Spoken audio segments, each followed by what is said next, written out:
young that habitat have.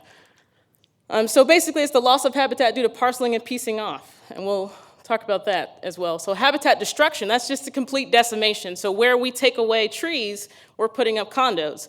That's something we may need as a community, but it does affect the habitat, or it does affect the wildlife that previously lived there. So habitat degradation is the decreased ability, so the habitat is there, or what the remnants of a habitat are still there, but it's not able to provide for the same number of wildlife as it was before, or its decreased ability to do so. So those are the three main ones that we highlight with NWF. So habitat fragmentation, this is a good depiction of it. So fragmentation happens in general in nature normally, but with increased urbanization, agriculture, it's happening at a rapid rate. So species that were previously able to find mates, find water more readily, are having to travel further and expend more calories and not able to do so, and it creates more competition within a habitat. So fragmentation can look something like this, and that's an agricultural example. So degradation, so pollution is one example of that. How does pollution affect the wildlife that's particularly there? So that critical resource of water is there, but what's the quality of that water? Are wildlife able to actually get to the water and drink it? A monoculture is another example. There's certainly a place to hide or shelter there if you look at the cotton field, but can the diversity of wildlife that previously existed, so if you see in the background there the trees, is that the same diversity that would exist in the cotton field? Certainly not, right? So it is a decreased ability to provide for the wildlife that previously existed there. And degradation, this is probably the one we're going to harp on the most, and probably the one that you will have the most effect on in your respective careers, is invasive species. So to the left, there's kudzu, which is usually in the southeast, and it covers everything. And so it creates a monoculture. But to the right, this is a picture, the picture of the stream side, is at Mayfield Nature Preserve. So if you look, you'll see maybe a little spot of red here and there. And that's going to be Nandina, or Nandina domestica. And so that water that's trickling down is actually carrying those berries. So next to our preserve, we have a homeowner who might be one of your clients who's deciding to grow Nandina. Does it really harm his yard? No, they look beautiful, right? They're beautiful in their own right. But it creeps over and spreads its roots, and a preserve where it's designated as a place where wildlife is supposed to have that refuge, is now being encroached upon. So that's an example of degradation. And again, habitat destruction, I just like this picture because it looks very, very dramatic. The idea that there's nothing there at all. Yeah, that kind of speaks for itself. Okay, so like I said, we started to increase our focus on pollinators. And so bees are disappearing overall. Everybody's heard of that before? Who doesn't know pollinators are on the decline? Excellent. So pollinators overall on decline, honeybees in particular. Colony collapse disorder is showing up all over the place. And so basically it's where the worker bees are either disappearing altogether, or they have deformities in a viable honey, or excuse me, a viable queen. They have honey, but the overall colony can't produce in the same manner that it could. So can you imagine pollinating by hand? Like, that seems really ridiculous, right? Like, how would we be able to do that? So we can't. It's impossible. So why are pollinators so good at what they do? Well, for one, let's just take the honeybee, for example, is specially adapted with gaucho hair on their legs to be able to pull the pollen as a consequence of what they do already. They naturally go towards nectar, they pull the pollen out, and they pollinate other plants by a means of just doing what they naturally do. So they're integral and just irreplaceable. So let me ask you this, and let's see if you've ever thought about it. What percentage of food do we eat are dependent upon pollinators for production? Test your knowledge. If you feel like yelling it out, it's okay. What do you think? Say, how many? Yeah, at least a third. So how many say percentage-wise? There we go, 10%. Any 10% takers? Seems a little low. Maybe, 60%. All right, we have a 50% coming up as soon as it clicks over. There we go, 50%. Some takers on that? All right, the answer is actually going to be 30%, like you said. Excellent job. So 30% of the food, and that's directly. Now, we're not calculating upward towards the food chain that we are at the top of, right? We're not saying, okay, well, how many of the plants do we eat, or the animals that we eat what's pollinated by other pollinators? That gets into some really complicated math that we're not able right now to fully grasp. All right, so if you're still not convinced, and I'm sure in this crowd you guys are, just how important pollinators are, let's look. Just fruits alone, I'm sure everyone's at least used it in cooking or eaten these recently. These are directly dependent upon pollinators to produce or reproduce. So what about vegetables? Man, cucumber? Wow. That's pretty staggering if you think about the amount of vegetables and fruit we eat that depend directly on pollinators. And I know I'll get you with this last one. If you're like, I don't like watermelon.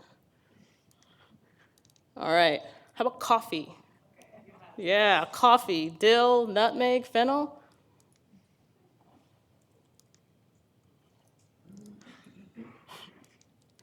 All right, so just to end the section on pollinators in general and why they're so important, we'll next highlight things that we can do to save them or to help save them or at least lessen the decline.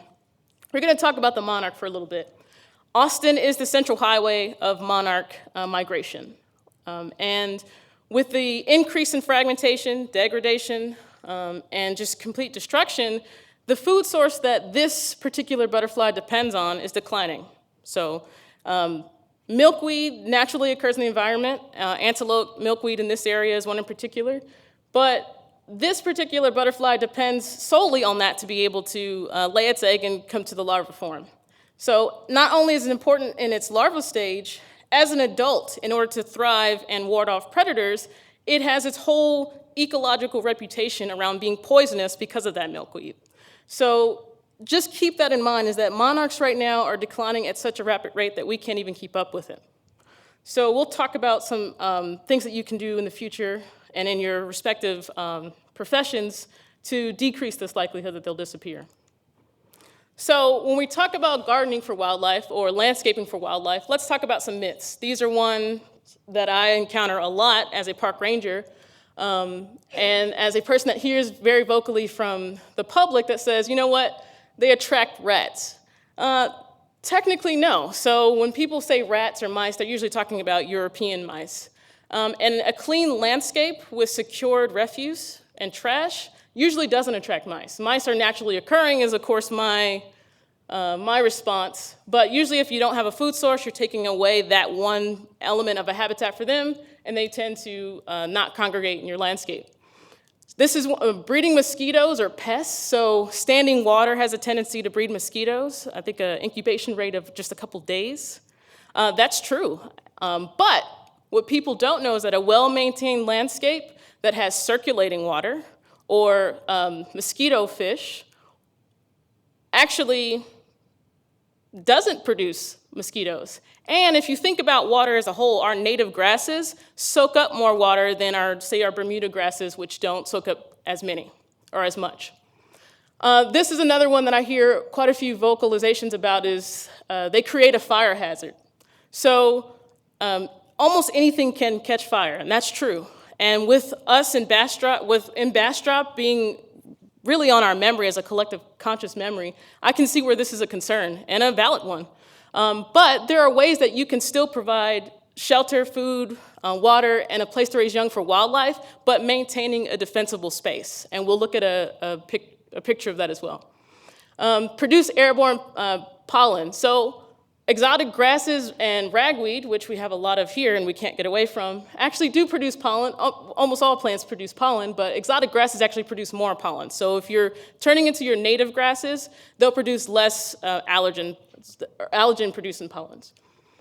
And then lower property values. So this is definitely one I want to hit home with you.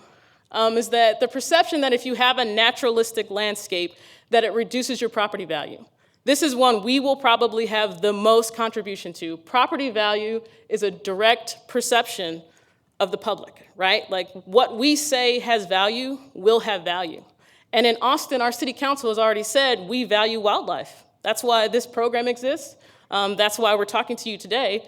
And so if we change the idea that wildlife habitat has a function in our landscapes, then it will become valuable. All right, so let's talk about direct principles that, if you've ever taken a landscape design class, or probably some of you are professors of landscape design yourselves, let's talk about just general concepts in which we can apply principles that are beneficial to wildlife. So the first one's gonna be, we wanna encourage diversity, we wanna use layers, we wanna pay attention to the edges, and we wanna use native plants. And we'll talk about nomenclature with native, exotic, invasive, because there's a lot of discussion around that. All right, so diversity. We want to promote diversity in planting and in planting seasons. So if you have low diversity, that mimics a monoculture, which is not natural. So the more we mimic nature and the way we plant, the more wildlife will be attracted to it. It will decrease a single species competition and allow wildlife to exist at different areas in your landscape. So, layering. So this is really important for all wildlife, but more particularly for birds. So if you think about nesting habits and you think about where birds will get their food from, they do it in different layers of the atmosphere, right? So if you look at flycatchers, crossbill swallows, they'll tend to hover at the top. They'll tend to nest in that area. If you look at thrushes, wrens, and song sparrows, they'll be towards the bottom. So if you're producing different layers in trees and in cover, then you will reduce that competition and encourage more diversity.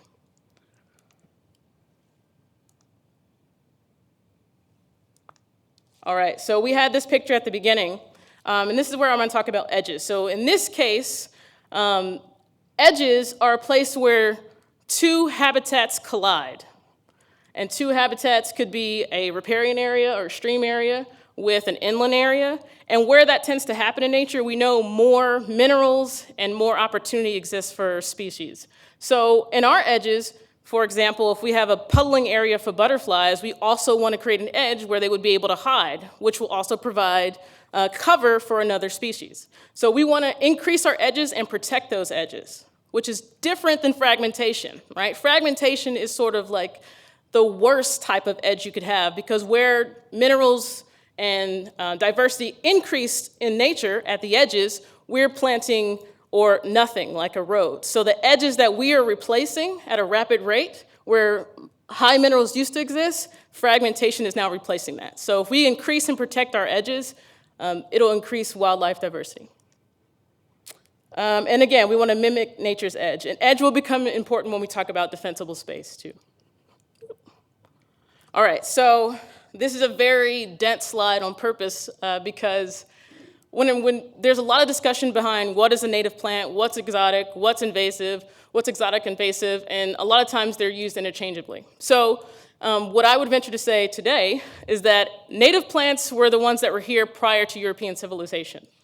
Adaptive plants are the ones that came after European settling, but they haven't taken over to an extent. They have not become invasive. They're still exotic, but over time, they've become part of our culture, and they have been able to survive in this type of weather and in our changing environment.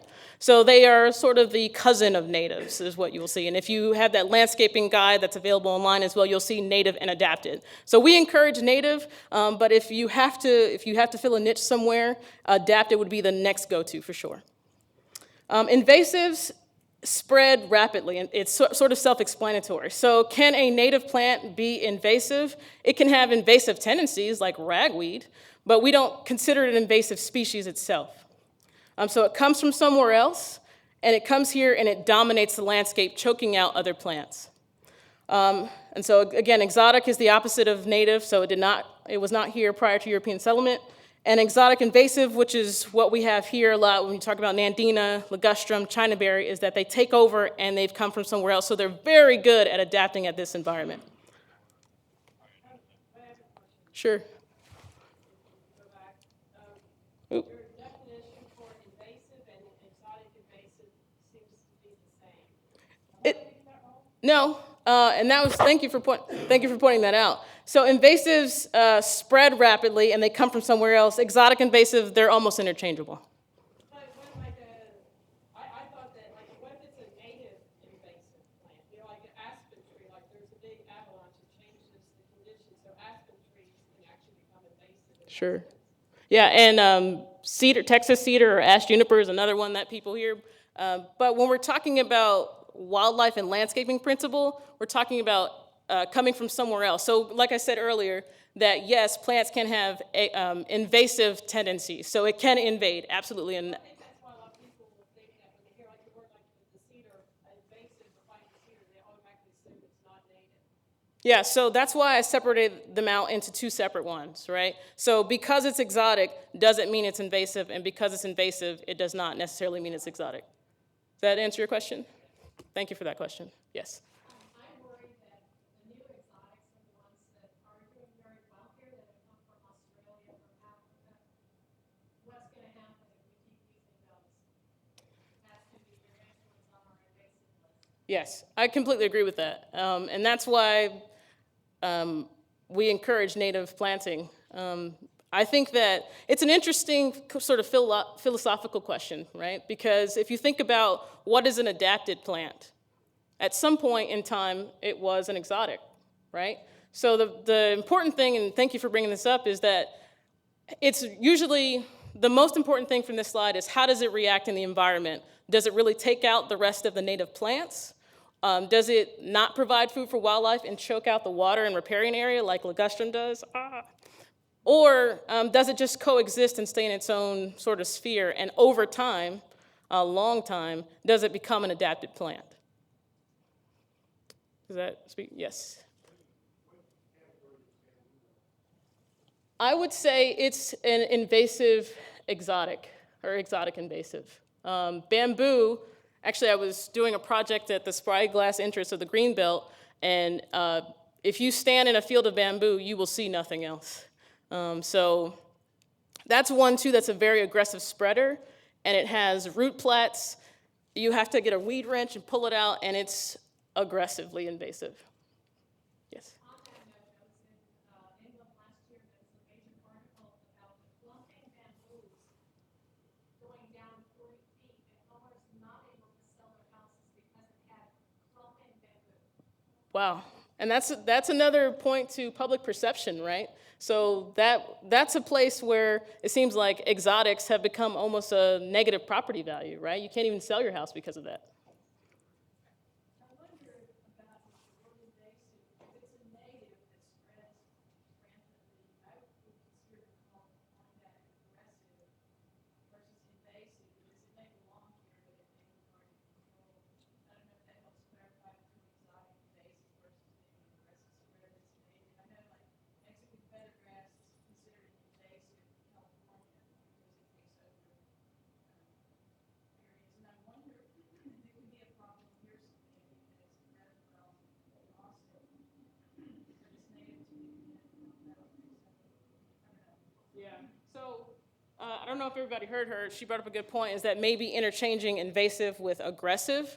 And I think that's where the nomenclature gets a little confusing, and I agree with you. An invasive plant is aggressive by nature, and a native plant can be aggressive, but in your mind, it's not necessarily invasive. Is that, am I, okay, great. Yes?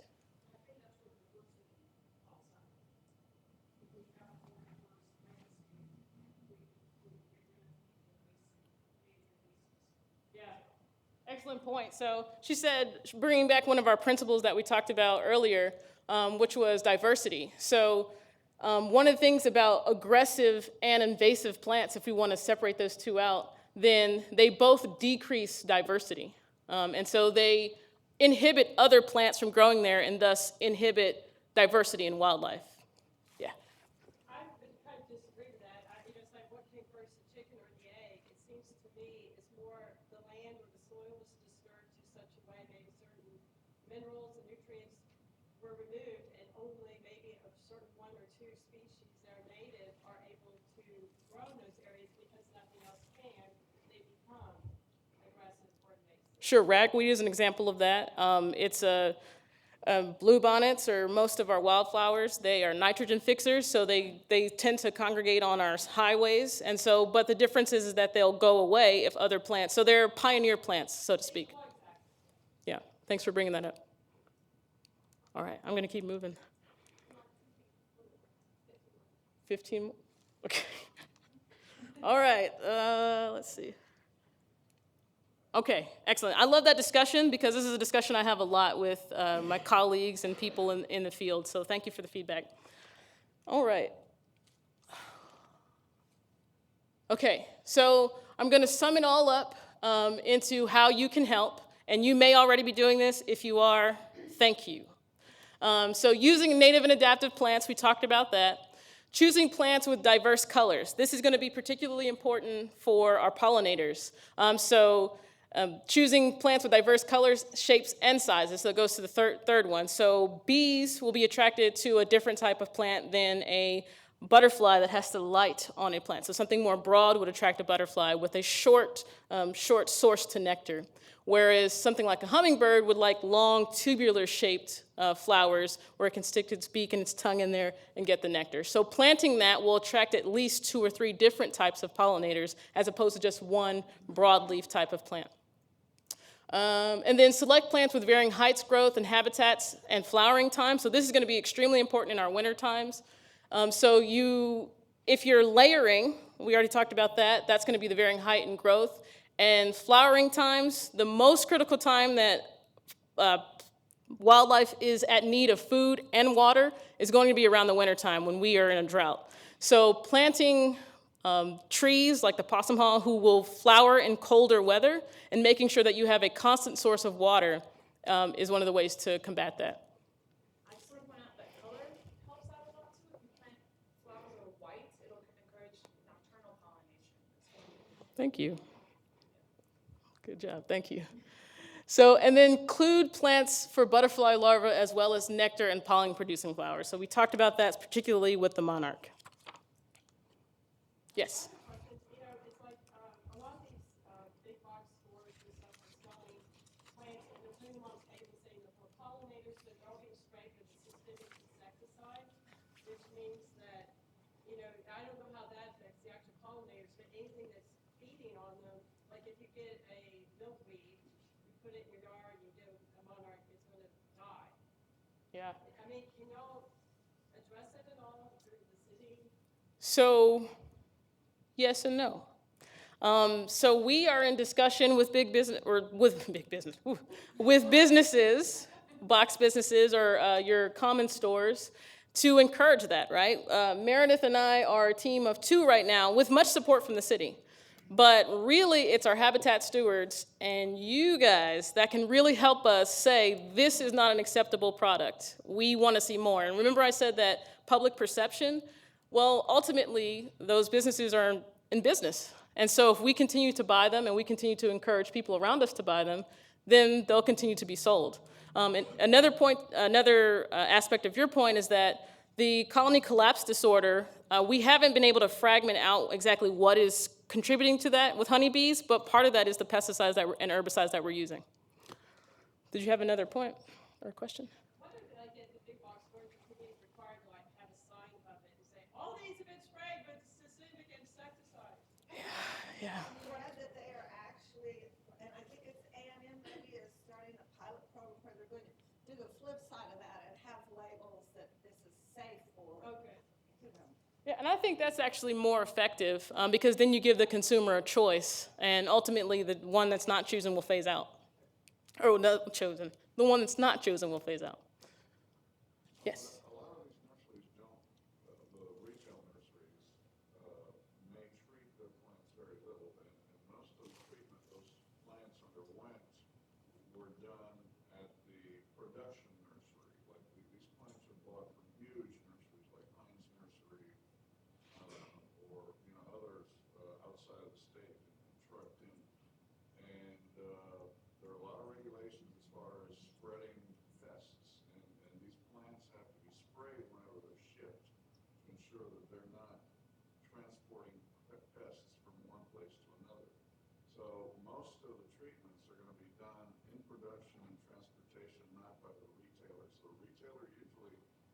does very little, if No, anything. but you're right, but the thing is, these systemic insecticides, they'll stay in the plant for like more than 5 months. Right, but targeting the retailer, I'm not sure it's gonna do much. I mean, it could, retailers may start working with producers, to try to cut back on that. But, I just want to point that out. Well, thank you for your comment. And I think going back to your point about just providing more options at stores that most people frequent might be the way to go in that regard. That's right. All right.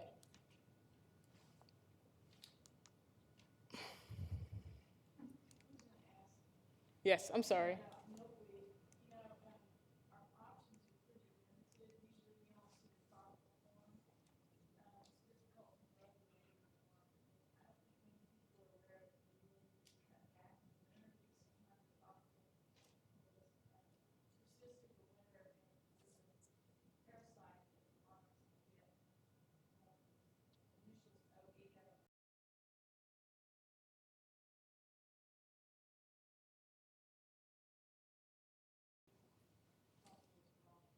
Yeah, and the other thing I'd like to say is we'd like to tap your expertise. Like I said, we're co-hosting with Urban Forest Stewards a habitat steward, urban forest steward sort of training. And really that group is the group that we rely on to change public perception and to help us in ways that we are limited as a government entity. But I think you're absolutely right in that regard. So I'm just going to reiterate the certification process. So if you are not certified and you have these items, then we can get you a prepaid application. Or if you have clients that you know of, or schools, or businesses that are practicing and that have these in their landscape designs, please contact us, and I'll have my contact information at the end, and so will Meredith Gray. So providing food, so seeds, nectar, fruit, bio-native plants, water, and then we're really stressing the consistent water source. That's probably the one that most people have the most difficulty with, because especially on small scales, a bird bath will dry up like that, and if you're busy, you won't notice it, but the wildlife will.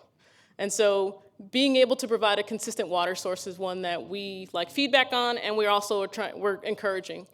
Shelter, so thickets, rock piles, not mortaring the joints of rock walls if you're building them, so that that's a place to hide. And a place to raise young, including host plants, nesting boxes, larger trees, and the sustainable gardening practices of using or being organic when you're planting, choosing organic plants, mulching, and composting. So incorporating food, this is probably the one that most people are already doing in their yards. Incorporating water, again, this is where we have to get a little bit more creative. Even a small dish of water in the heat of summer is like an oasis for wildlife.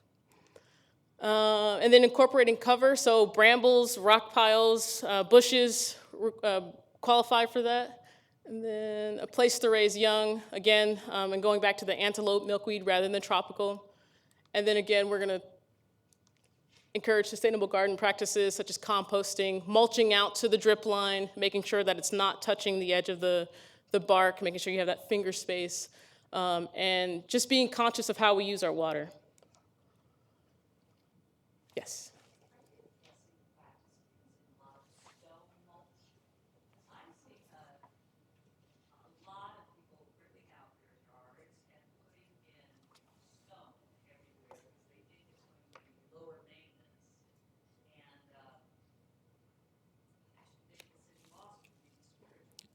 So, yes, we are discouraging it, but we can only do so much. Really, your neighbor saying, this is unacceptable, let me help you, let me teach you how, is more effective than me coming up and telling you that you are not providing food and shelter for wildlife. Our best method that we have found is educating people of how easy it is to provide this stuff in your yard. And it's something that we've been aware of, that a lot of people say they're being water wise, and so rocks, don't require much water, and really it's a way to escape addressing one of the bigger issues. So I have friends and colleagues who have argued that, and it is a contentious topic that we are talking about and will come up in habitat steward training, and that we are discouraging by educating and engaging people to do otherwise, which is provide food, shelter, and water for wildlife. My understanding is that on commercial properties, the stone mulch or the rock or glass is discouraged or even not allowed by the environmental conservancy. So I could be wrong. I'm sorry. On residential properties, it's different, but I believe on commercial properties, that the stone mulch is not allowed. Yeah, we don't encourage that, and really it's not really to our benefit because we can reuse some of our biological refuge or waste as mulch, right? So we don't really have an invested interest in being able to do that. All right, awesome. I'm gonna move on. Okay, and like I said, if you or your clients or the people that you work with are interested in getting their backyard certified or their workplace or businesses or schools, then you can email wildlife@austintexas.gov. We'll send a prepaid application if you're located in the city of Austin. We have purchased this from the National Wildlife Federation in order to facilitate this process. And it's a great little incentive, and it's very easy to qualify as long as you have those things. And if you need advice, LaJuan, I don't really know if we qualify. If you call us up or email us, we'll be happy to help you, or send us a habitat steward out to help you. So I just wanted to highlight a couple of plants and talk about their benefit. So flame leaf sumac is one of my favorite. A lot of people like Nandina because it changes to a beautiful fall color, and I'm from Philadelphia originally and went to school in New Hampshire, so I miss the fall. And this one has a showy fall color. It also is a host plant, so if you're thinking about providing food with the berries, and as well as a place to raise young, you've hit two of them already. And so it provides for the hair streak. Go ahead. I've also noticed, though, is that it seems to be one of the few plants that blooms really in the summer, because you're talking about overlapping, like, nectar sources. Yep. I've seen honeybees just Flock to it. Yeah. All right. American beautyberry. This is another one that really the berry producing plants are extremely helpful when it's time when wildlife need food. So it's a good shade plant. A lot of people say we have to have full sun to be able to provide for wildlife. It's just simply not true. Turk's cap is another one that provides excellent food sources for wildlife. And this is another one that will grow in shade, and it's very, very beautiful. Is that coralberry also? No, so that's coralberry. And this is beautyberry. So it's a bit more magenta in color. If you've ever walked in Turkey Creek, Emma Long area, it grows kind of down by Turkey Creek. It's very beautiful. All right, I'm gonna speed ahead a little bit. Fall aster is another one. It blooms a lot. This is one of those plant types that have the flowering type that's attractive to butterflies. So it has that wide base and short nectar source where they can use their proboscis to get to the nectar. So if you plant this in your yard, it will bloom a lot, so you want to cut it back in order to contain it. Let's skip ahead to our grasses. So remember, one of the myths that we said is perpetuated is that grasses have allergen effects and they are encourage mosquitoes. This is one of our grasses that we'll see a lot in native landscapes. It provides a nesting material for ground nesting birds. The seed heads provide food, and it's really just beautiful and very Texas looking and very wild, so I love this one. And then sunflowers, that's another one I'm going to highlight, is sunflowers themselves the seed heads are very nutritious for seed-eating birds. All right, so we do have a landscape design example on city land at 200 South Lamar. We have a wildlife habitat there, and it looks like this, and it actually integrates different sections of wildlife. So there's a bird habitat that has inland seed oats. There is shade-tolerant plants and a water source to the right. So if you want to go and walk through one right now, it's a little died back, but you can still see examples of food, shelter, water, and a place to raise young. Okay, so the last slide, I believe, is going to be about firewise gardening. So you can still provide for wildlife without overgrowing your yard. So just making sure that around your actual house, you're maintaining a defensible space where fire cannot jump, or that you're not having trees that overlap onto your gutter system that could spark into your gutter. Really, that's what it's about, is maintaining a space around and segregating parts of your plant community so that fire doesn't have a way of spreading upwards, like lateral fuels, or outwards. So there, again, this is something that we're developing more of to give examples and templates of how to maintain a defensible space, even in a wildlife garden. Okay, so this is my shameless plug of our habitat steward training that we are now partnering with urban forest stewards with. If you want to learn more, if you want to have more discussions about a native versus adapted, big box stores, and the answer to providing more sustainable practices and more options for consumers, this is the place to do it. These are the brain heads that are together talking about what it takes to provide wildlife, and really what it takes to change that public perception for us in Austin to adopt this on a large scale. Okay, any questions that we haven't had or talked during the break or during the discussion? All right. Oh.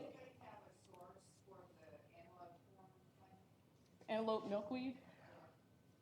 I have some trees there. I purchased a seed kit last year from Native American Seeds out of the Lady Bird Johnson office. It's a milkweed kit. It comes with the seeds for 3 different milkweeds. Antelope corn is one of them. I grew that kit, had awesome results with it. I would encourage anybody who's interested in milkweeds to try it out. They don't sell them because apparently they don't transplant well. So it was an awesome kit. It was a great way to get some milkweeds out of my garden. Native American seed? Thank you.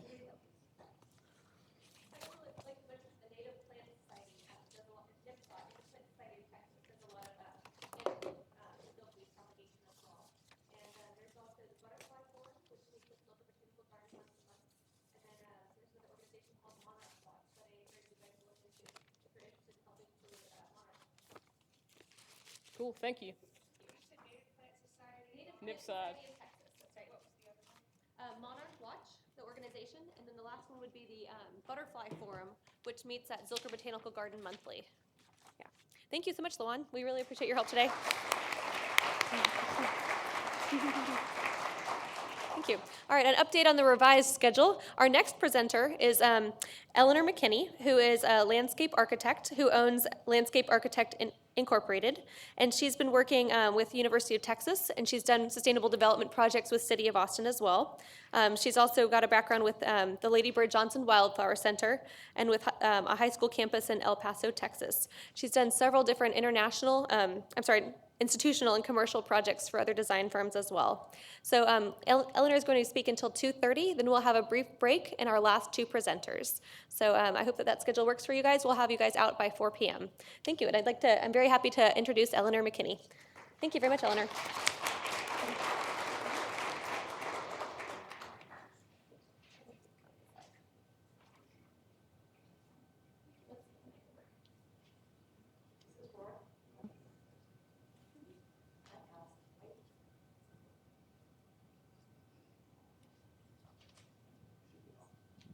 Am I on? Good. Okay. Thank you.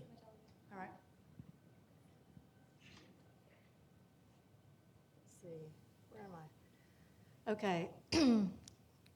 Good to see y'all. I'm glad you were able to come out after it was so, didn't know if we were going to have ice today or not. My name's Eleanor McKinney. I'm a landscape architect. I've actually been practicing since 93. And worked on not only the Wildflower Center as project landscape architect under Bob Anderson, but also worked on the City Hall right here. And it actually is a certified wildflower habitat. So it was the first City Hall in the country that was certified as a wildlife habitat. So just kind of putting that out there so you can go around. And you may not know this, but this particular landscape reflects the ecosystems in Central Texas. So the western side of the landscape is represented the Edwards Plateau. Eastern side is Blackland Prairie and kind of coming in, and also Post Oak Savanna.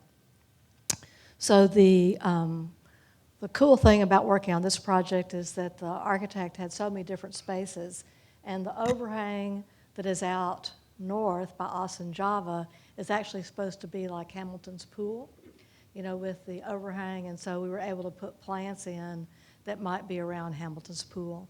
So there's a lot of different niches that aren't available in a lot of landscapes to be able to have. So if you can kind of go around and see different things, you might get some interest going.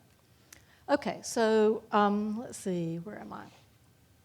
So the talk is on green infrastructure and sustainable water management. How many people are aware, and I'll like a show of hands, of Imagine Austin, what that means? So less than half. Okay, so Imagine Austin is our new comprehensive plan. It was passed a couple of years ago by the council. It was developed by staff and citizens, and the comprehensive plan has there's eight priority programs. One is Compact and Connected, but there are two other ones. Green infrastructure and sustainable water management are other two, as well as Healthy Austin, which is another one. So luckily we have quite a lot to go by. This is mainly on commercial properties, but I'm hoping that the impetus of green infrastructure and sustainable water management will go toward the residential properties as well. So green infrastructure has many different component parts: existing trees and vegetated cover, streetscapes, rain gardens, green roofs, green walls. And so you may start to hear about this term, so I'm trying to kind of bring this forward. So Imagine Austin has a promise. That promise is to integrate green infrastructure elements such as the urban forest, gardens, green buildings, stormwater treatment, infiltration facilities, and green streets throughout the urban design through green development practices and regulations. So this is an amazing statement for a comprehensive plan that we actually have this in Imagine Austin. And again, I'm hoping that it gets down to the residential level as well. So why is green infrastructure important? Probably everybody in this room understands that, but I'm going to go through it. It basically has to do with slowing down urban runoff. So if you look at this, what happens is that as we have more impervious cover over a surface, there's greater runoff to the creeks, and that runoff is not being treated by existing trees and plants and soil. So the last kind of bar, second to last bar over there says residential at 38% impervious cover. Our single-family residences are actually at 45% impervious cover. And this one, the urban district, is 85. Well, our urban districts can be 95 to 100% impervious cover. So just looking at what the runoff is doing really affects the health of our creeks. So what does runoff lead to? It leads to flooding. And so on the left, that's the Onion Creek flood, and people lost their homes and lives. Also, that same time was, everybody saw Ladybird Lake come up around the Stevie Ray Vaughan statue. But the first time we understood about urban runoff was in the May 81 flood, in which 13 people were killed because Shoal Creek came up. And that was the first time we realized as a city that the increase of impervious cover actually had an impact downstream. That's when all our watershed protection ordinances came into play. So another element is the urban heat island.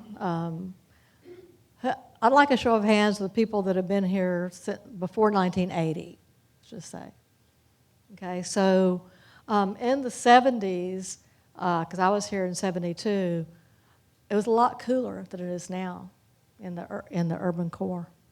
And so we have watched the urban heat island increase, and that is again through increased density. So this is a projection that toward a climate resilient Austin that came as a report to council May 1st, 2014. that our average annual temps are, by 2071 are expected to go up 9 to 10 degrees from where we are now. The summer high could go up to, not, instead of 94 degrees, it's 98 to 103, average summer high. The number of days over 100 could go to 35 to 80. Number of summer days over 110 could go up to 20. The precip kind of stays the same, but of course how it occurs is different. Number of days with 2-inch rainfall, max with 5-inch rainfall. So as we know, this is flash flood alley, and we're getting more and more concentration of rainfall and then drought in between. So there's a max consecutive dry days now at 52 that could go up to as much as 70 to 75.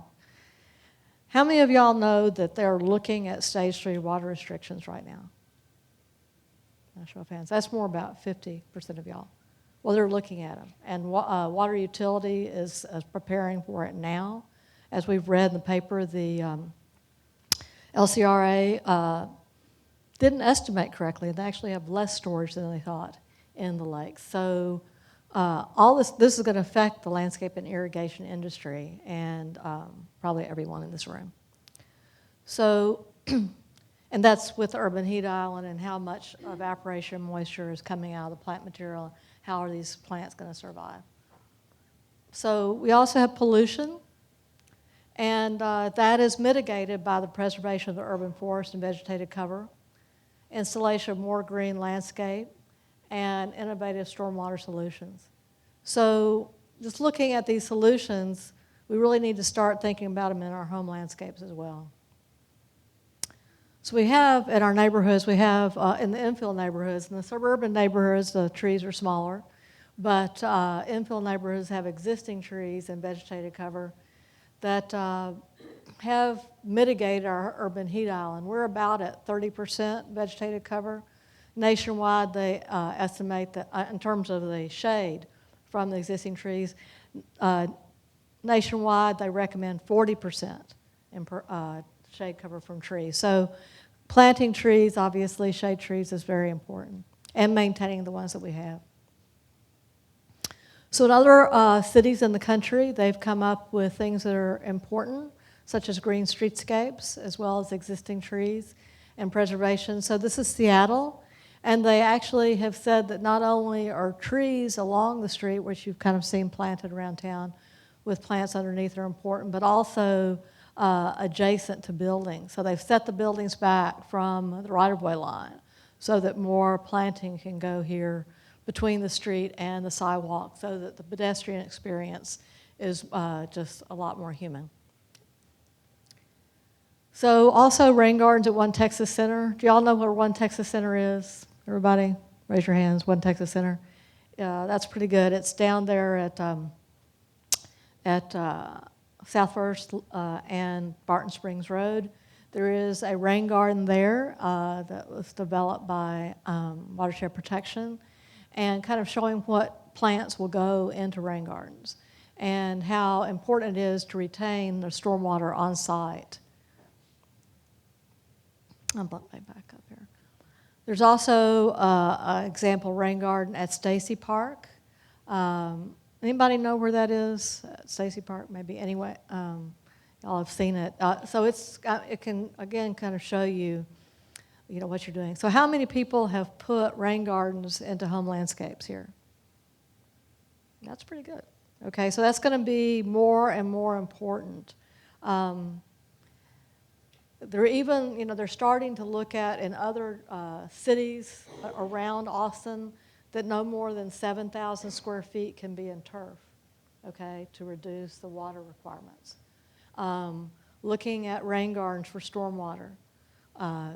How do we retain that stormwater on site is going to become more and more critical, not only for existing neighborhoods, but kind of outside. And I think that there's going to be greater and greater need to do this, not only for prevent downstream flooding, but also just to, have the water remain on site for use of plant material.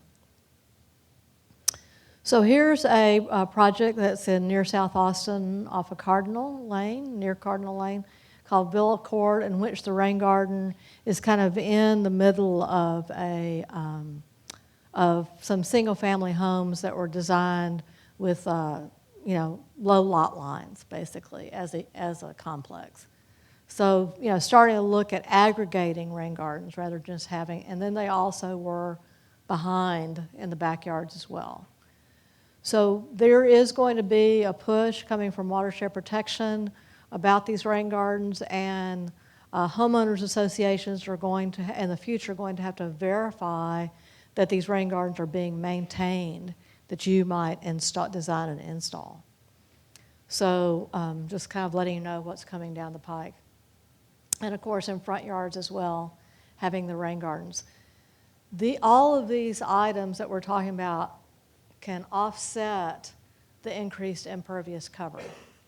So whether or not y'all are, as you come into a project, you're aware of that impervious cover right now, you will need to be in the future.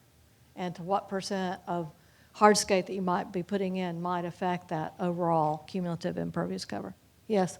Is Imagine House, do they mention anything about green roofs? Yes, we'll get to that. Actually, we're going to get to that. So, green roofs? What do you know? Very good. I didn't know that was next. So, actually, that's something I focused on because I am a green roof professional. It's accredited nationally, and green roofs above grade at Chicago City Hall, and at grade at Austin City Hall. This particular area, landscape area outside, is actually over the parking garage, as a lot of people know. And so that is actually considered a green roof because it's over structure. It's the same kind of structural requirements that you would have over an occupied space. So the public benefits are reduction of the urban heat island effect, stormwater management. Again, green roof is a stormwater best management practice, stormwater reuse, aesthetic value, wildlife habitat, as we discussed earlier. It's actually, I'll kind of go back to that. It has been interesting to see the wildlife kind of move into City Hall. It was first opened in 2005, and so then to see it kind of come in has been really rewarding. So I'm going to give you a few examples of green roofs and kind of going more into that than in some of these other examples of the elements. But we had 12,500 feet of green roof space, the outdoor plaza over the parking garage, and also roof terraces over occupied space. There are 3 or 4 roof terraces going up outside the city manager's office, mayor's office, and council members' offices. And streetscapes are at grade, raised planters, large tree relocation. I think the largest diameter tree we had bring on here was 11 inches, and the root balls were 4 feet, about 4 feet deep. And so we had, the interesting thing about that is we had the structural engineers were designing the parking garage underneath, and they were, because we came in early, they were able to lower the height of the parking garage 5 feet below finished grade so that we could get those root balls in. If we hadn't been in early, we wouldn't have had those big trees. So it was a major coup that they even asked us in the beginning what were the two important. They asked each sub-consultant what were the 2 most important things for the whole group to know, and that was one of them I talked about, and then the other one was maintenance and getting that maintenance contract in on time. Anyway, so all of them were Central Texas native plants, again, kind of describing different ecosystems. Water efficient irrigation, we use drip. Drip is on all the upper terraces, and down below there's quite a lot of stream bubblers, for efficient irrigation. And HVA condensate was used for the waterfall. That's probably been turned off now, but for a while there it was rolling and it was on HVAC condensate. So here's kind of the site plan showing the different parcels, the different portions that were green. You can see the terraces going up. This doesn't have a laser on, I guess. Okay. And so kind of here you can see, this is early on, but you can see the terraces kind of climbing up, and the plant palette gets drier and drier as it goes up, as it would on a hill country terrace. And so we had to look at the mature tree weights over the parking garage, and the trees are which you can't see, but they're located no more than 5 feet away from a grade beam or a column. so that it could take that ultimate structural weight. And here are the roof planters. Those were some persimmons. We lost one of the persimmons, but the other one did stay. Anyway, so water efficient strategies, we talked about that. Use of groundwater and city water. This is an interesting story. People had thought that we had hit groundwater, and so that's what was going to be used to water all the plants, the irrigation here. And in our drawings and specifications, we had toggles to city water just in case. Of course, they decided they didn't need the toggles to city water, and so they eliminated that during design. Anyway, what happened was they ended up, a few years later, they were repairing the water main down Cesar Chavez, and when they repaired it, all of a sudden there was no more quote-unquote groundwater because it had been a leak from the main line. And so then people were saying, well, you've got to have, it should be sustainable. You shouldn't have to water. And so the plants were dying. And so then we had, they finally did put the toggle into city potable water. Anyway, these are the things that happened, the stories, the war stories. Then we had an irrigation control room. We do have one. It's down in the parking garage.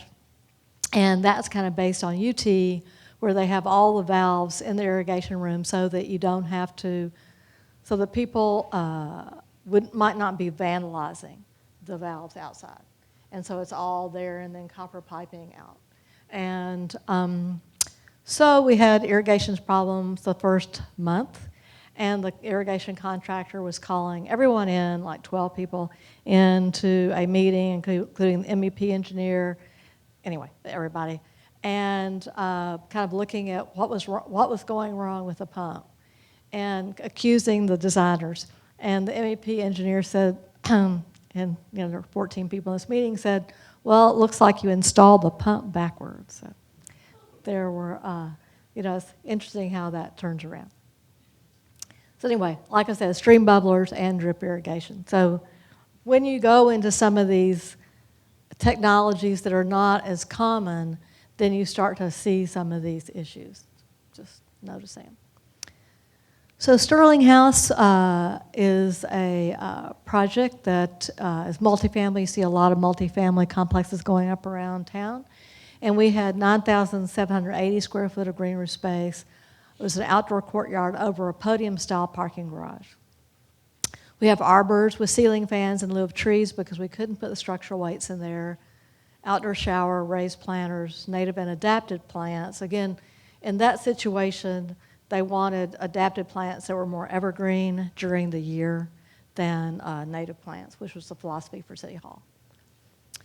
Okay, so this is their green roof. It's actually a zoysia lawn, which is pretty drought tolerant.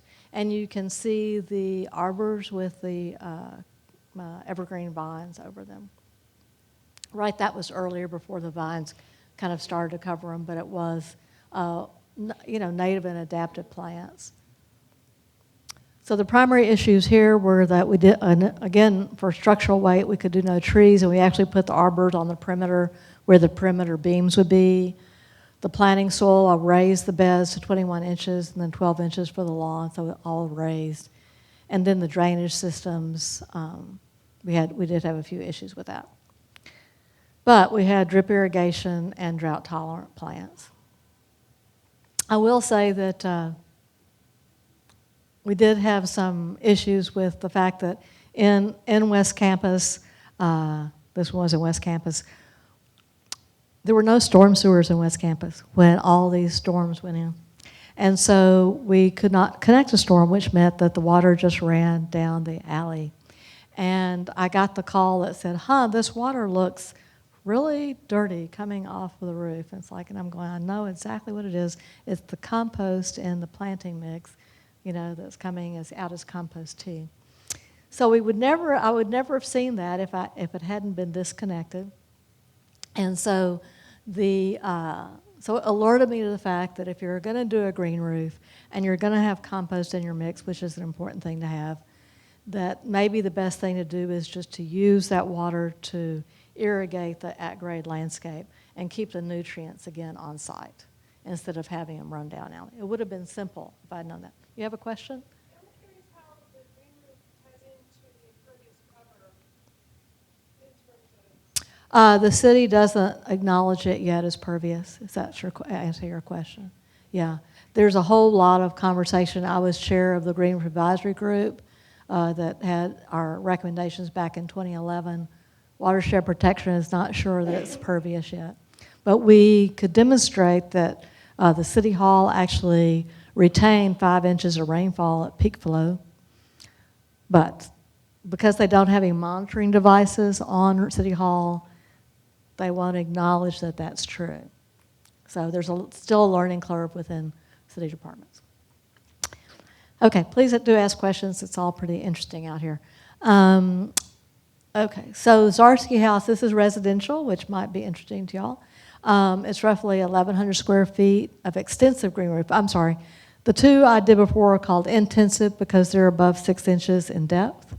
And then this one is 6 inches and below. So rooftop patio cost per square foot approximately $24. So theirs is very drought tolerant. They water with a hose. And so they really looked at plant palette that was pretty dry.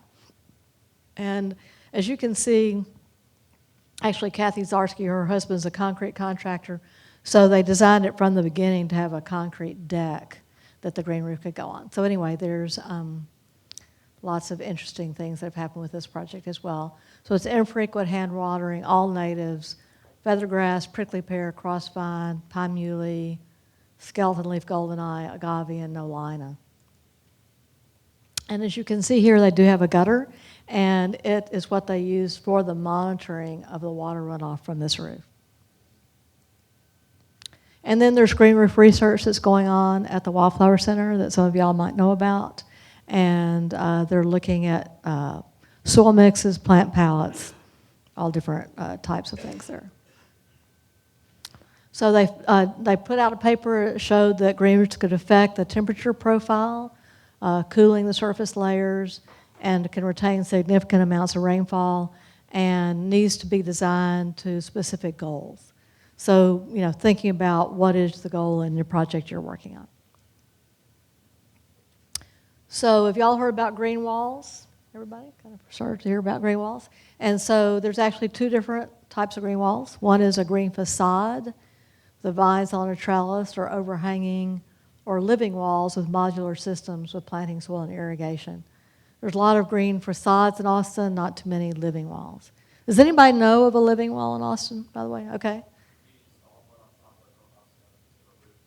Could you speak up? We installed a living wall on the roof in North Austin Medical Center where farm raiders set us up. And what system did you use? The modular system? I know, but what brand? Live Wall is the name of the company. It's up in Live Wall?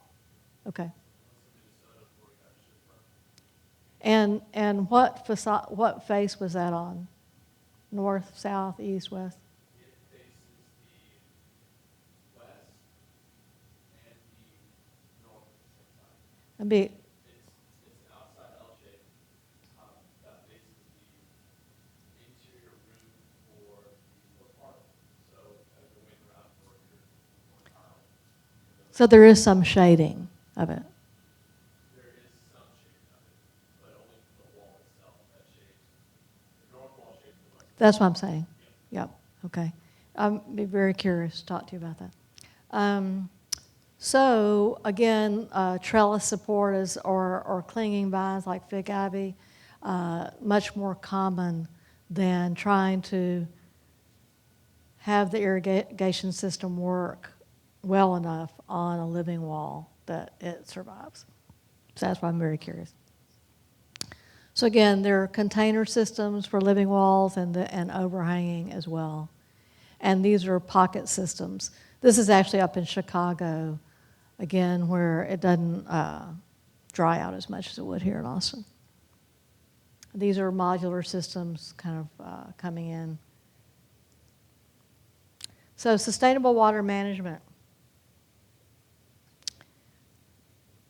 No matter what we want to do, this is what we're going to all have to do.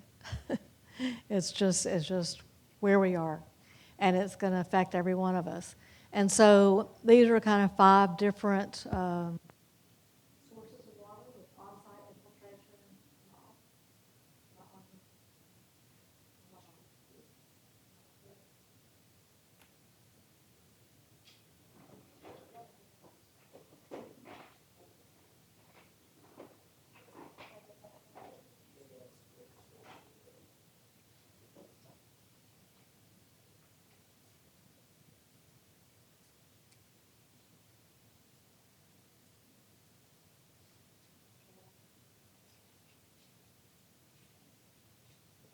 No? Yeah, there we go. All right, very good. Okay, so these are kind of 5 topics we're going to talk about, which is on-site infiltration, rainwater harvesting, and I think that Dick Peterson's going to talk about rainwater harvesting later in more depth, so I didn't, just barely covered it. HVAC condensate, reclaimed water, and gray water. So the goals are to use rainwater wisely, conserve potable water use, improve water quality, and reduce downstream flooding again. So the first thing is downspout disconnection, and this was kind of interesting. Maybe y'all have done this where the downspout has been disconnected into a dry creek. How many have done that, like on a project site? Oh, good. There's starting to be more people kind of doing that. So that's going to be, critical to keep that water on site. And as you can see, it can be pretty aesthetically done. It doesn't have to just be a few rocks thrown out there, but you can, make an aesthetic treatment out of it. And then overland flow, some of y'all might work on commercial sites in which, again, there's a big push to get the water into the medians instead of having it just run off again into a storm sewer. So another thing that would be before you came on, but having the inlet as typical standard is in the middle of the parking lot rather than go off to the sides. So the design and construction of the medians is going to start to be important so that you don't erode the sides of those medians as the water comes in. For instance, here is a median where the turf kind of starts to break it up and then there's a gravel kind of swale down the middle. And then going to a biofiltration area or rain garden. And you can see here where they're just curb lengths and so the water can go in all the way through without too much obstruction. And then undisturbed natural areas are going to be important as well, where you don't disturb every inch of the site. So how many have installed porous pavement on your properties? Not as many, but that's going to start to be important too. This is the Eco Creto, which you may have heard about, and which is a porous concrete. Creto, C-R-E-T-O, sorry. And that's getting better as a product. Some of them, earlier on, there were some more problems, but it is getting better as a product. And then just, pavement that maybe has openings, between the pavement pieces. Looking at reducing impervious cover. Maybe these are porous brick treatments. And this is a parking lot with bioswales, and what you can't necessarily see, but it's porous asphalt in the parking bays themselves, so that water that runs to those parking bays actually disappears. And so there's going to be quite a lot of push to have that come on. So rainwater harvesting, roof collection, again, Dick's going to go over this in a lot of detail, but types of storage facilities, different types, and I'll kind of go through them quickly. But the one on the right is actually mine, which is 2,000 gallons, and I can tell you that hardly covers that side yard. And so, where some of these others, maybe 5 and 10 gallon tanks, we're going to have to really start looking at rainwater harvesting and looking at underground cisterns. David Van Huysen is a civil engineer in town, and he's actually starting to recommend above-ground tanks that then the overflow goes into underground cisterns that is then pumped so that you can retain all that water on site. So there's going to be more and more push for some of these underground cisterns, I think, as well. And this is a green roof on the Austonian, and they were able to use all the HVAC condensate to irrigate the green roof. So that is huge when you think about that. On I think it was either 9th or 10th floor, they have these bladders that you can actually go into this mechanical room and hear the water dripping into these bladders. And so they're all the water that they need to irrigate that green roof is coming from HVAC condensate. Is there a push in Austin or in Texas in general for this? Because I feel like it's the largest untapped resource that we have, especially in the summer when everyone's cranking the AC and all the water. I see it dripping out of commercial establishment all the time, just straight into the concrete. I don't know why that hasn't been taken more advantage of. Well, I think there will be more. As the prices go up, as the regulations tighten down, people are going to say, what are alternative water sources? And HVAC water is certainly one, and we're going to be the ones that are going to be directing it to the landscape.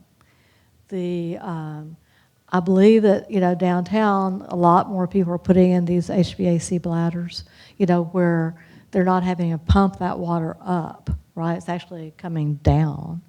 And so that's going to be important. I know that I've got some HVAC water dripping to a separate rain barrel, right? And so that I'm able to use that water on site. But then I have that's on one side. On the other side, it's actually underground. So the problem is the retrofit. I think these alternative sources are going to be built in to new construction. And if you can get in early enough and talk to the builder or an architect owner, you can have some of these things built into where it's easier access. But retrofitting is going to be still a little more difficult. So reclaimed water also. So I couldn't agree with you more, but it's just going to be challenging. There are reclaimed water lines going, all over the city. There's issues with them still, but that's going to be important. UT, I designed a project in which the reclaimed water, it's designed to go on reclaimed water, but they still have issues getting that reclaimed water to the site at UT. But again, that's going to become more and more important.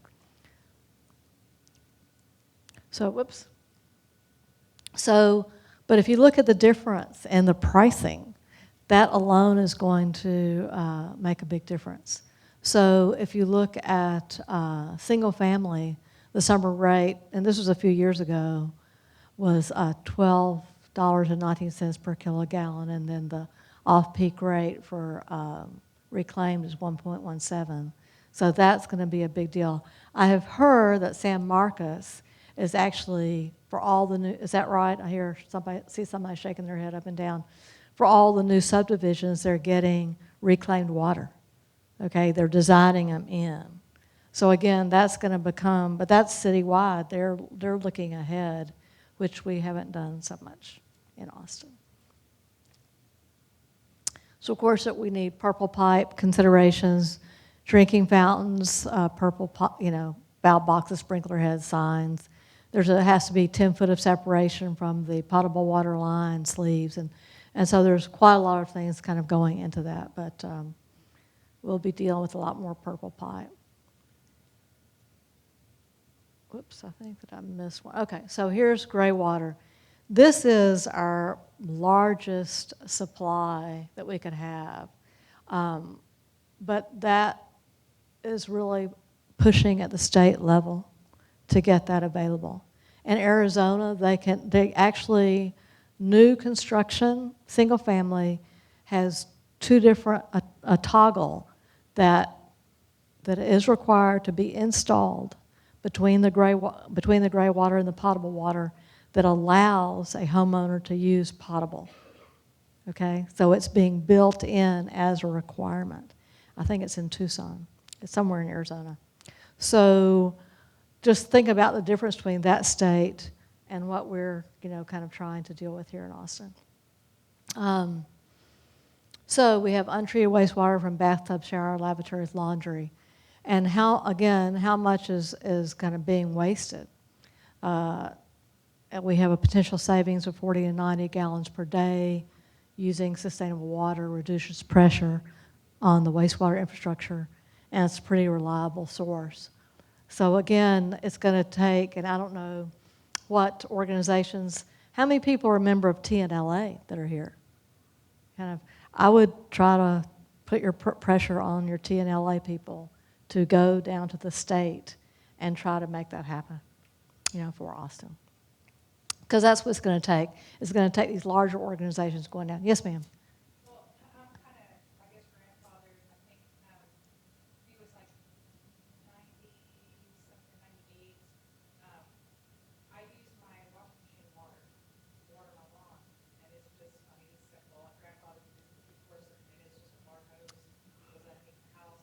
But starting 2 years ago, and last year I did it strictly. I didn't water any way other than using my wash water, and my yard was great. I'm in Fredericksburg. Fredericksburg. Yeah. I think that's great. I mean, you should actually write an article about that. Seriously. I did. I just with But there's letters to the editor. I mean, there's such a push right now to look at alternative water sources, for landscape and irrigation. I mean, the alternative for our industry is for somebody to just say, you will have no water and the landscapes will die. That's what's going to happen. So we really do need to kind of take a push at the state level. Yes, Denise? On the Water Conservation Day, Robert Stefani with Austin Water is Super. I do know that the city has been pushing, but it's still the state is the barrier. And so what can we do there? Yes, sir? No, I do not use bleach. And if I do, sometimes I do, but I make sure that when I do use bleach, I put it on the tap so it doesn't go to any of my plants. And I have a lot of roses, which roses don't care for the water coming out. It's a little bit alkaline, but I just supplement with a lot more acidic.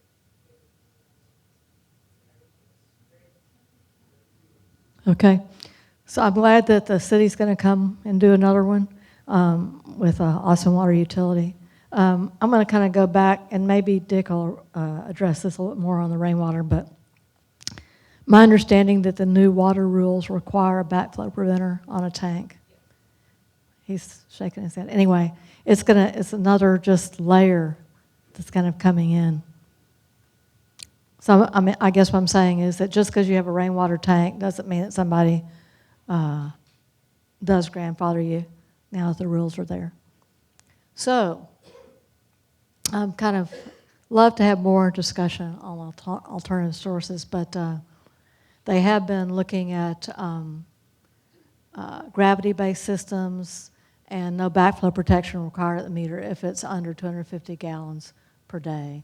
Anyway, allows laundry to the landscape system. But I just really think the more of us that try to pressure that to happen, the sooner the codes are going to change.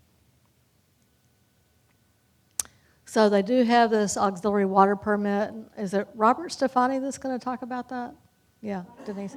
And so I'm going to let him talk more about that. But if you want to call him earlier before that happens, this is his number at 974-2199.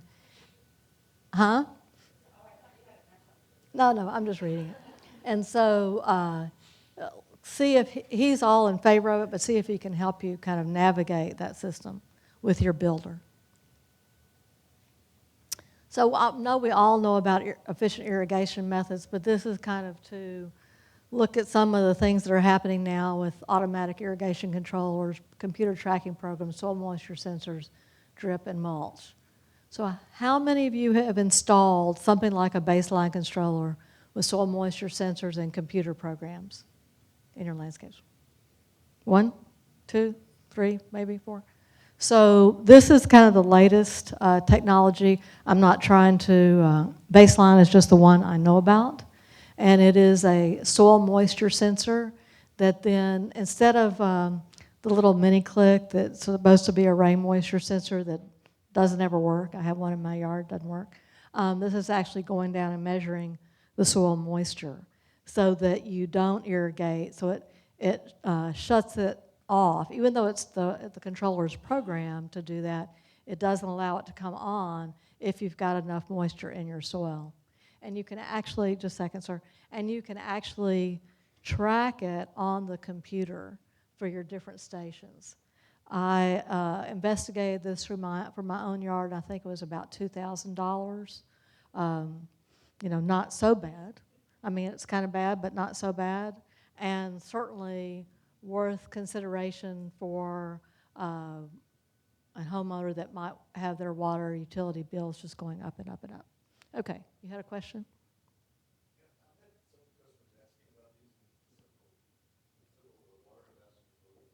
I'm sorry, could you speak up, please? Several people have had these installed, and I was wondering if anybody, if they're looking for research based on different soil types and where they're actually effective.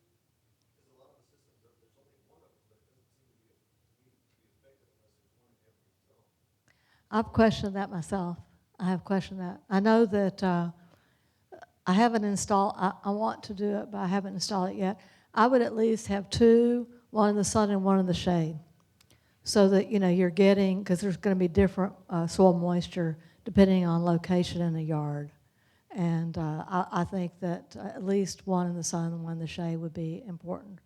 I know, well, they have told me, I don't know this, but they've told me on some commercial sites that they are putting it out more in different zones to make that work. All I know is that it's got to be better than what we have right now. That is just measured on a little mini click that doesn't even work in terms of measuring air moisture versus soil moisture. So I'd love to see more and more people and have feedback from the field kind of on this. Oh, okay, yes, sir. I'm sorry?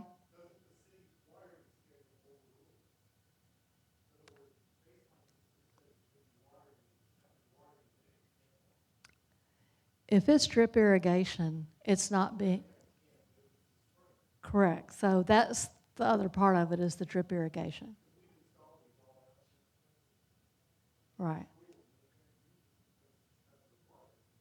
Well, I have had drip irrigation installed under turf that's successful. Okay, so it's a question of whether you're using pop-up spray heads or drip everywhere. Well, but that may change over time. I actually did a right-of-way project in which we used all drip under turf. Okay, so, and that was for almost a mile. So it's not this, when you're talking about a schoolyard, you're also talking about maintenance people that have a certain idea about what they think the water should be looking like as it comes out. Okay, so then that means the question is, do you get some water through drip or no water through pop-ups when that comes on? Did I see another hand over here? No? Okay, so that's kind of the other part in here, is going to drip everywhere. And of course, these systems have gotten better. I have a question to the audience. Has anybody tried to use a water softener on drip irrigation to kind of negate some of the calcium buildup? No? Because that's obviously kind of one of the issues, is that the orifices on the drip irrigation can get clogged with calcium precipitation. So that's something that we have to be aware of. Yes, sir? But would the heavy salts from the softened water kill plants? I don't know the answer to that. I'm just saying, or then maybe there's,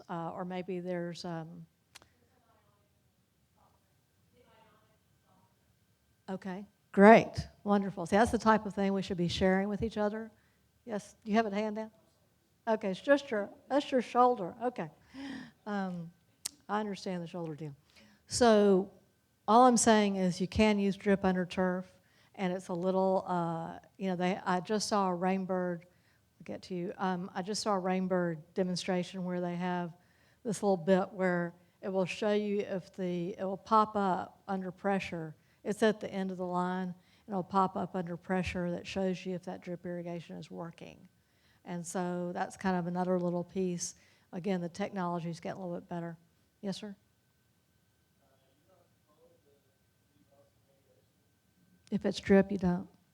Yeah, you basically, that's why I had this project, this right-of-way project, and, the installation, it was during stage 2, nobody else could water, because I had the whole thing in drip. They said, fine. So, I'm sorry? I can't hear you. Oh, maybe so. I have no idea. All I'm saying is that I think we're going to be pressed to change how our landscapes look and how we're providing water to them. So different mulches, again, gravel if it's being retained and not, washing away, and, basic hardwood mulch, kind of looking, that's what I really can't show you here, but, as you know, putting mulch on top of the drip irrigation so that it's not exposed to UV rays is important. And, keeping the moisture in. When we went to stage 2 a few years ago, it shocked me that there was no education that came out for the homeowner that said, please mulch, it's going off in 3 weeks. Okay, in 3 weeks you're only going to be able to water once a week. And there was no education about putting mulch on a landscape to retain your moisture. So just think of all the landscapes that really suffered around town. I mean, it is an expense to put that in, but it maybe could have saved 50% of the landscapes at that point in time. So to me, drip irrigation and mulch should be like the education, the main education piece that should be going out, besides the potable water source. Yes, ma'am.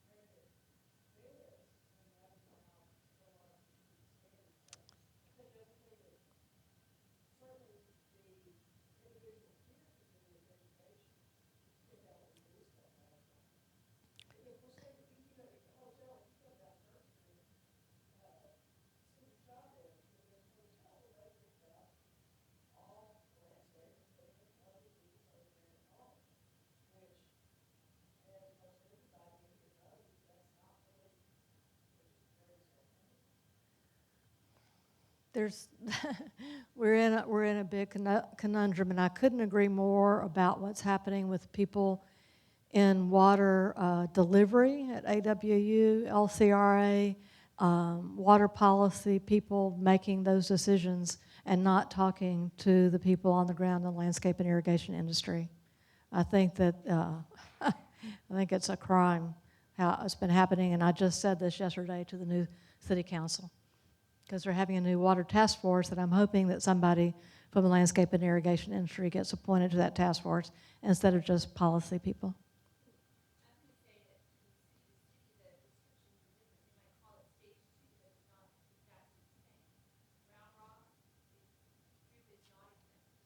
I see.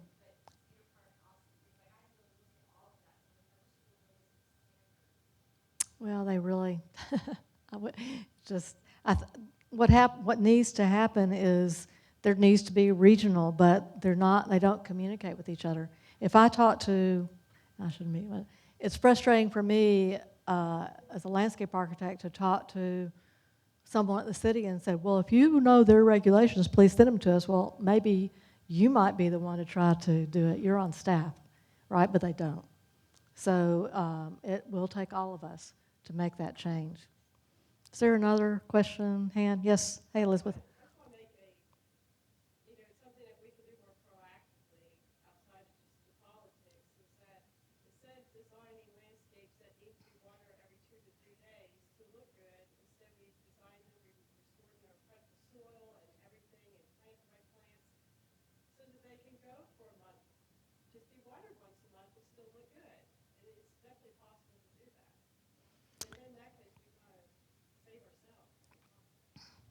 certainly that's a big component, no doubt. I think that we all just kind of have to come at it from different angles. But yes, you're right. It's the landscape and irrigation industry touches a lot of places, like Home Depot that still provides the plants that require a lot of water, right? And so it's pretty wide-reaching what you have to do to change that culture, in Central Texas, right? So when somebody tells a landscape contractor, we need something in this afternoon, and they go to Home Depot, what can they do, right? There's just a lot of pressure from a lot of different directions. But certainly the Wildflower Center is a great resource for native plants and water-tolerant plants, drought-tolerant plants. Okay. So I'm going to just summarize here. So we need to preserve our existing trees and vegetated cover. If you're on a job site, just talking to the builder about that is just as important as what they're going to do afterwards, right? To say, okay, or even talking to the owner about what the builder is doing in terms of what they're destroying, right? That doesn't have to be revegetated, just preserving what existing trees and vegetative cover we can. Installing new trees in some of these innovative green landscape treatments. Sources as much as possible, and use of efficient irrigation methods. I think we've got to use it from all sources, and as Elizabeth was saying, we know about kind of more about the native landscapes, but some of these other water-related sources, alternatives, we need to start spending more time over there. So thank you. This is how you can get in touch with me if anybody has any other questions.